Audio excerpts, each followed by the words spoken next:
Hi, this is Travis Shaw with the Mosby Heritage Area Association, and I'm here at the Loudoun Heritage Farm Museum with Director Lori Kimball. Thanks for having us here today, Lori. We're going to be talking a little bit about the history of agriculture here in Loudoun County. Now, of course, agriculture is what brought many of the initial settlers to this area in the 18th century. As land in the tidewater was being monopolized by large planters, while the soil was being destroyed by tobacco cultivation, settlers were moving westward seeking good open agricultural land, and they're going to find that here in the Loudoun Valley in the middle of the 18th century. Grain production, wheat, corn in particular, are going to become the staples here by the middle of the 18th century. Wheat is much less labor intensive to grow than tobacco. It's much better for the soil than tobacco. So all the way up through the period of the American Revolution, wheat and milling into flour is going to become the economic staple of this region. By the end of the Revolutionary War, though, we're starting to see the negative effects of that wheat monoculture. The soil is starting to be depleted by intensive agriculture.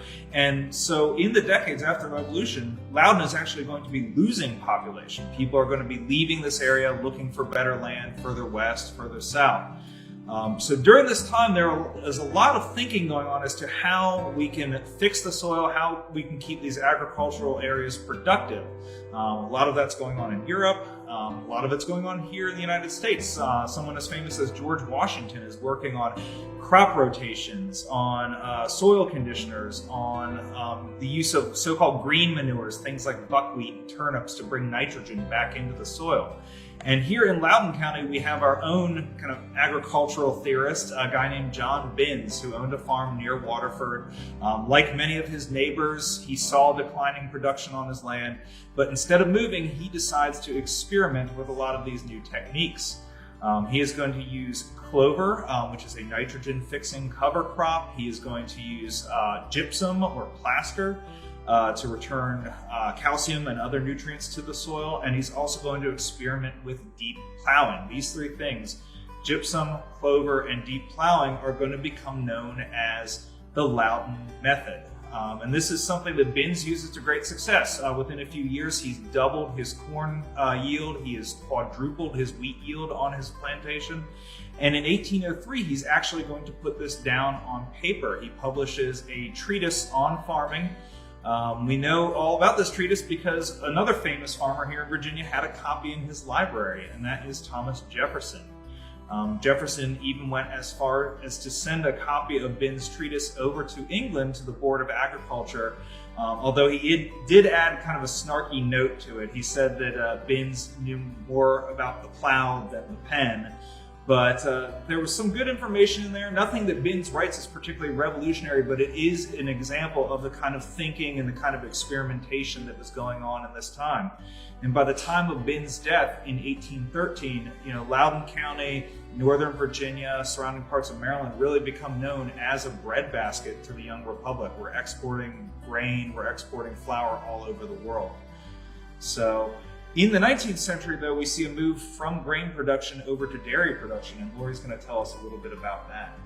Yes, so Loudoun, being so close to Washington, D.C., there were hundreds of dairy farms here in Loudoun. Now, today, there's only one. That's Dogwood Farm near Percival. But that proximity to D.C., with the train coming out and having that transportation method, dairy farming became more of the economy of Loudoun in the early 1900s.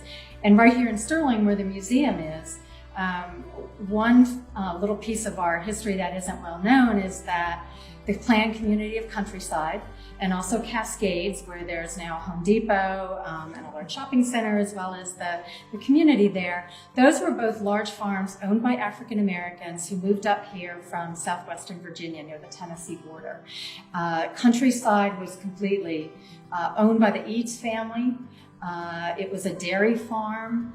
They had their own dairy truck where they went and gathered the milk from nearby farmers in Sterling, both African-American farmers and white farmers, and transported that milk into DC. And then the Ewing family, who also came up from southwestern Virginia, they own what we know today as Cascades. So that's a big part of what we here at the museum are going to be doing over the next year, is documenting more of the African-American history here in Loudoun County and the connection to farming from the very small farms that came about after slavery into the 20th century, and these other farms, the large ones, which was very unusual, I might add, for such a large farm owned by African-Americans at that time in the county. But then through the mid-1900s and sadly today, as I said, there's only one dairy farm left, but we're also connecting to modern day farmers because there's still agriculture, there's still farming in Loudoun County. It's just different, it's evolved. Yeah, it's hard to imagine Sterling as farmland nowadays. Yes, but it was. And other